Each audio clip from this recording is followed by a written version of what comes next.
নমস্কার বন্ধুরা, আমি কিছু কথা আপনাদেরকে বলতে চাই, আমার জীবনের কিছু কথা। তো প্লিজ বন্ধুরা, আপনারা ভিডিওটা উপর দিকে টানবেন না। আপনারা প্লিজ দয়া করে ভিডিওটা প্রথম থেকে শেষ পর্যন্ত কষ্ট করে ধৈর্য ধরে দেখবেন।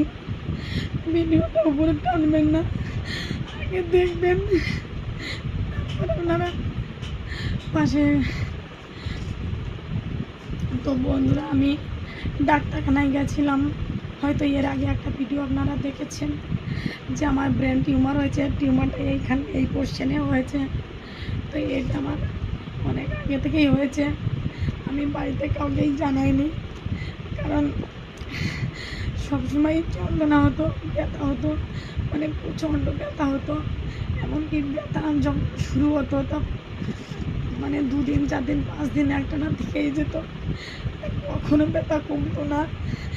তো ডাক্তার দেখিয়েছি, ধরা পড়ছিল না। তো অনেক জায়গা থেকে আমি বর্ধমানে দেখিয়েছি, তারপর অনাময়ে দেখিয়েছি, আমাদের বাড়ি যেখানে সেখানেও হসপিটালেও দেখিয়েছি। তাই এখন টিউমারটা এখানে পুরো ফুলে উঠেছে। তাই এখন ধরা পড়ে গেছে। এই দেখুন তাদের এক্সরে প্লেট, এই দেখুন টিউমারটা ধরা, এই দেখুন দেখা যাচ্ছে, এই দেখুন তার রিপোর্ট। এই যে ডাক্তার দেখিয়েছি, সমস্ত কাগজ ডকুমেন্টস আমার কাছে রয়েছে। সব হসপিটালের ডকুমেন্টস আমার কাছে রয়েছে। এটা হবার জন্য একমাত্র দায়ী আমার স্বামী, তার জন্যই আমার এটা হয়েছে।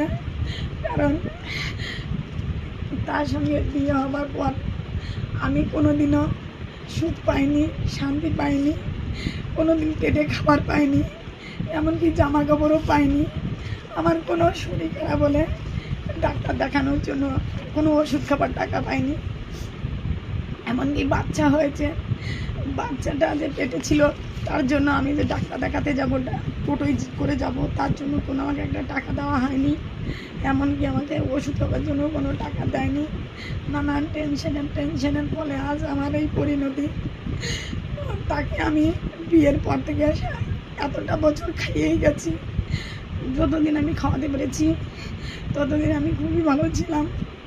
এখন আমি খাওয়াতে পারি না, এখন আমি ভালো না। তো আপনারা বলুন, আমি আমার বাচ্চাকে খাওয়াবো, ছেলেদের খাওয়াবো না আমি নিজে খাবো?